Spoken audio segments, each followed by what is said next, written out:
All right. Ebusuafo mamu nyina makwaba eba Ghana Politics Avenue. High Ghana Politics Avenue. Hana up all the trending political stories in Ghana. Unsa betumi akan. Then the story de be ebusuafo 20th of June 2026 Ena Kenneth Nanaya Ofori Atta, former finance minister of Ghana, to kujina asem Dibiano. US a funny immigration sensem ho.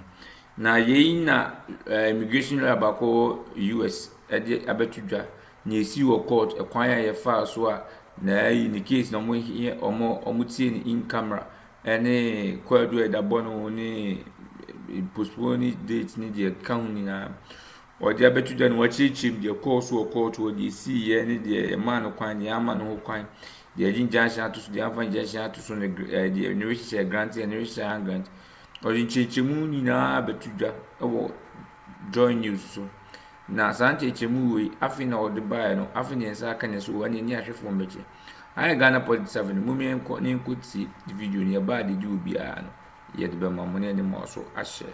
This process will go, and I'm delighted to say that she joins us again live from the USA. Addo, thank you very much for agreeing to talk to us. I know you're very, very busy today, so I'm just going to go straight to the point and get some clarity around this. Is it pretty normal for a case such as this to be heard in camera? And I ask that because I was on that call, not that call, I was in the virtual hearing, and I could see that several cases were called before Colonel Ofori Atta.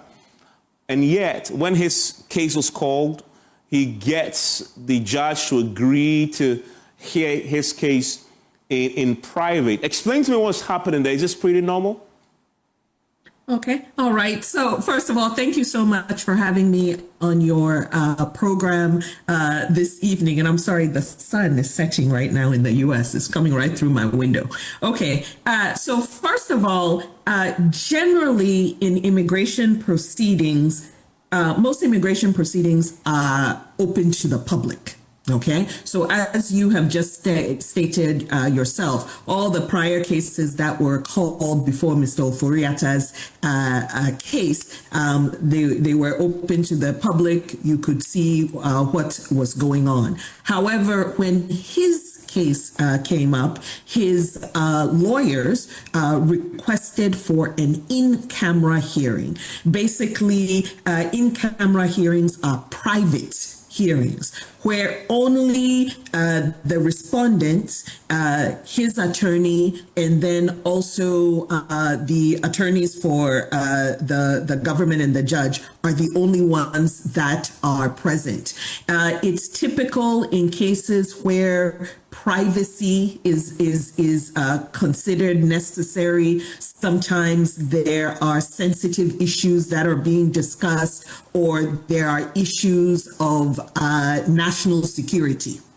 So in some way, his lawyers have convinced the judge that this is a sensitive issue, and for that reason, it was made into an in-camera hearing. So as you saw when Mr. Ofori Atta first walked into the room, what would be normal is to have a public hearing. But the very first thing that his lawyers did request was to make it private. Okay, and in matters such as this, the judge granted it, like, so the judge obviously saw some merit in the case.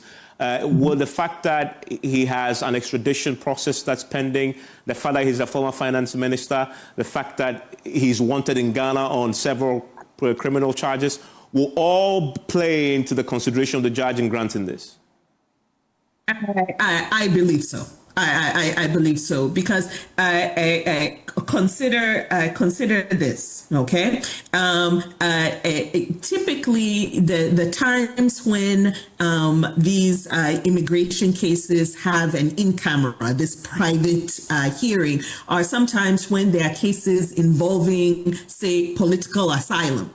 And they say that, okay, this person is about to testify as to, certain information that is sensitive or national security related. in relation to the other country, not just the U.S. national security, but the other country. So it's very well that his lawyers could be arguing that he has some information to share that makes this a private matter. Yes. And so what happens now? So yes, it's closed door now, it's in camera, but you understand the system. So now that we've been shut out and the public has been barred, what will be happening? And when can we expect a verdict?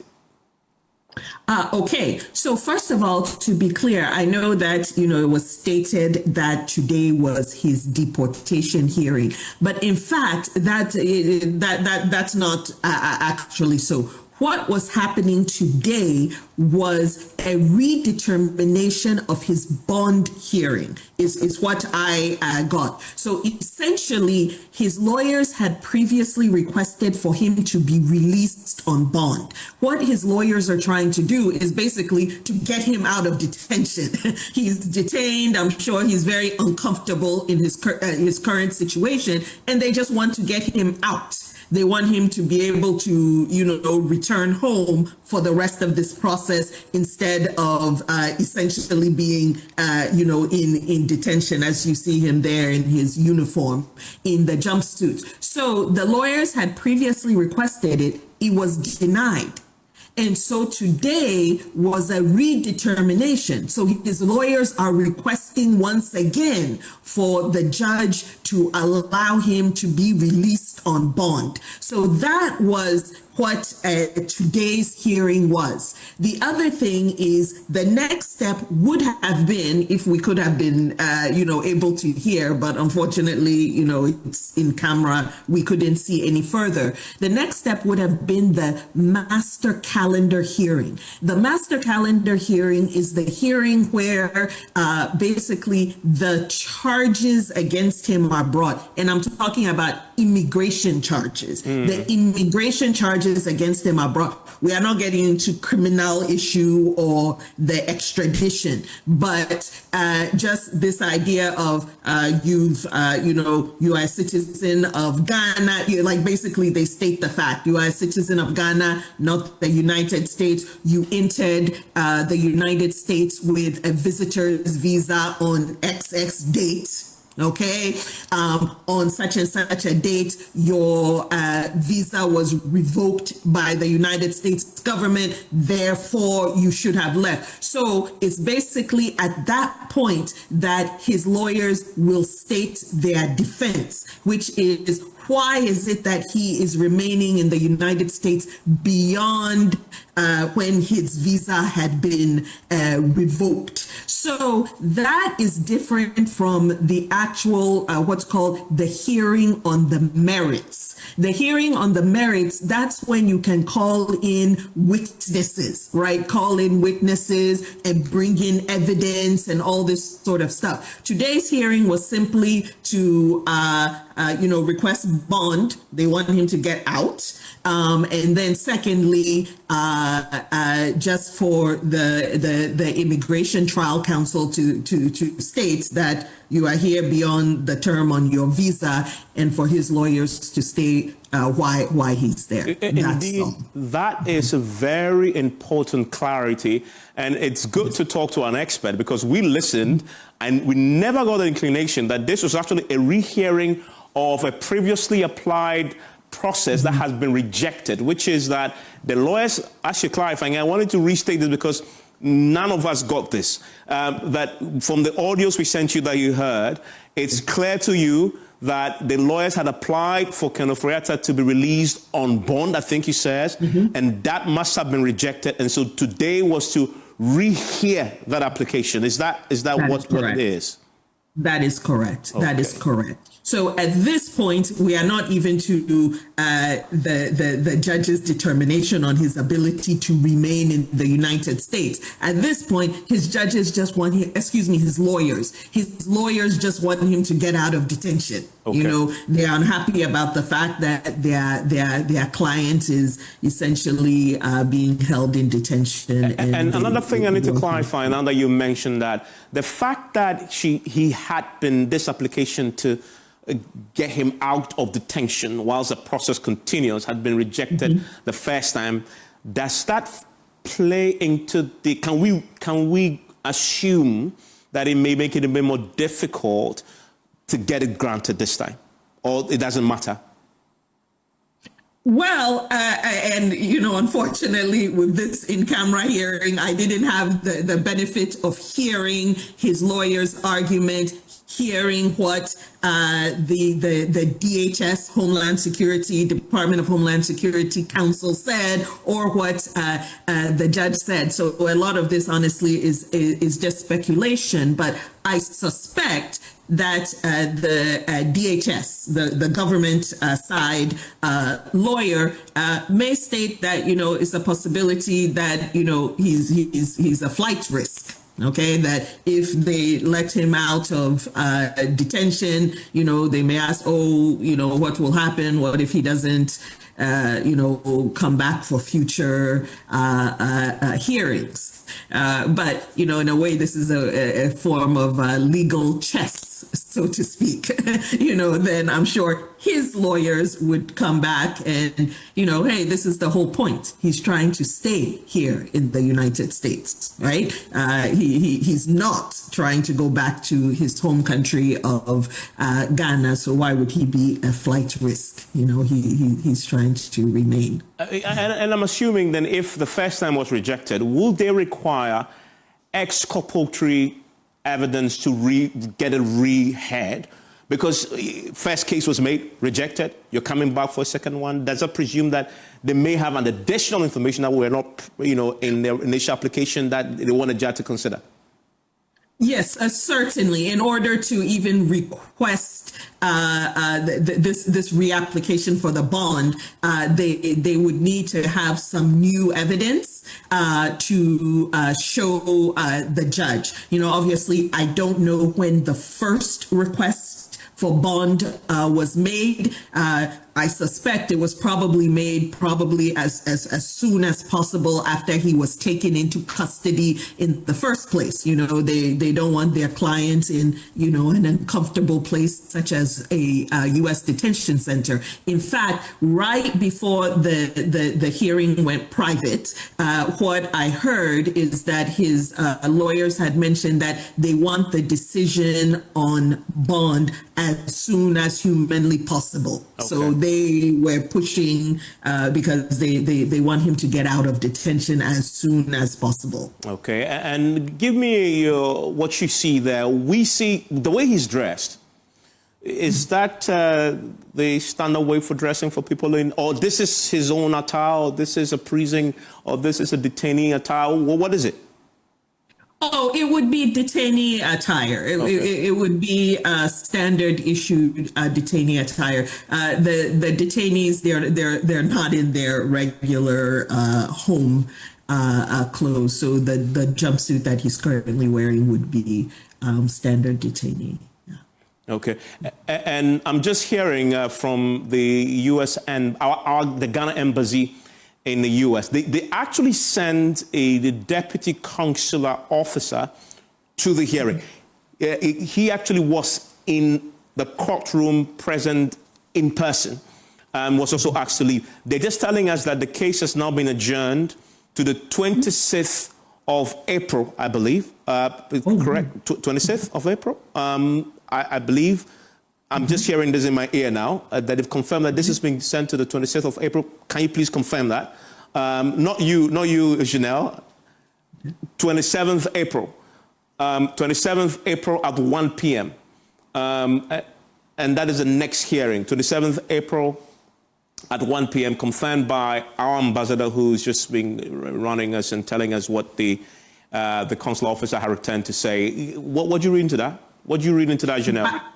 Actually, my question, if you can get, the person speaking in your ear, was bond granted? Yeah, that's a very important question that we're still trying. There's a lot happening because as people were moved out, I guess the information are beginning to trickle out. We'll get that, but we don't have that information yet. Because that would be my number one question, because it's a totally different ball game, meaning it's one thing if they granted the bond and Mr. Ofori Atta between now and 27th of April, he'll be able to be in the comfort, right, of his own home, working with his lawyers to prepare his case in advance of his next hearing, versus if bond was not granted, then this is the next, 3 months plus that he's going to spend in detention until April. So that is a huge difference. So that is in fact the first thing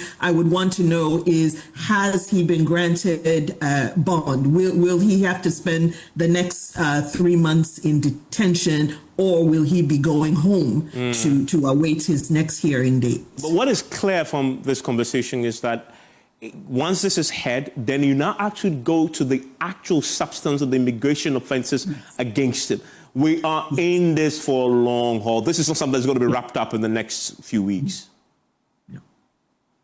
That is precisely correct. It is not. It's something that will not be wrapped up until, at least until April. But I'm sure for Mr. Ofori Atta, it will be, two completely different situations. It's one thing to spend 3 weeks plus in detention. It's another thing, if he has to spend the next 3 months. Yeah. So I'm sure that's what his. And then finally, Janelle, I know you have to go. I see almost all the other detainees whose case, in fact, all of them whose cases were heard today, they all appeared virtually. Their lawyers were not with them. They were in their offices, etc., etc. Is that not a practice? Because the courtroom was also shown. We see the courtroom, the judge is seated there. And then there was, of course, the Ghanaian deputy consul officer was also there. But is this not a practice that the clients are somewhere, lawyers are somewhere, judges somewhere, and they can't simply take them into a physical courtroom and hear the case and take them back? What's happening there? Oh, these days, that is quite common. These days, it is quite common. Because consider, I think we all know that ever since the COVID pandemic, many of us have now become used to remote attendance in meetings, as well as remote attendance in court hearings. Because otherwise, consider they would have to, each time the detainee had a hearing, load them all up on a bus, bring them into the courtroom, have them wait in the waiting area before each case is called. Also, right now, with the way the United States government has ramped up deportations, there are so many more people being detained. So people are not necessarily detained at a detention center that is near where perhaps they live, where their lawyer is, or where their family is. We have, a number of cases where someone might be sent to a detention center in a completely different state, in a different part of the United States, someplace near the southern border, say in Texas, New Mexico, Arizona. Mr. Ofori Atta is actually fortunate in that he's at a detention center in Virginia, which is not, so far from Washington, D.C., but he could have been at a center anywhere in the United States. And in that case, it just wouldn't be feasible, to travel days to come for the one hearing. So this is common to have the detainee to appear remotely via video. Janelle Oklu, thank you very much for the insights there. And I'm really grateful that we got to talk to you. Just to clarify what has happened today before the U.S. Immigration Court. I'm grateful again. Thank you very much. And indeed, that's Janelle Oklu there helping us understand what. Ghana politics haven't uploaded the trending political stories in Ghana. Ayana unza bikan. And then the Ghana channel is your best subscribe to channel. Ubo subscribe and so after you on Adamana Dancha on notification bell. Na odo sabo say be a subsequent videos said Baba to a piano, also sabe cabinet meduma. No dear Coso Ghana, Emmanuel Semafu, we are video here. What are my best source? Ober like in what share a mouth from Sonia. we are not a comment section no me hu adwenkyerɛ ɛfa bi video abo akyɛ oni nyinaa to adwen yɛ hu de ebe ya bɛboa Ghana yama no sem ɛdamu na masɛm ade brɛ na mate high Ghana Politics Avenue wopɛ the training political service in Ghana here na sabɛka na Akroma nyinaa damas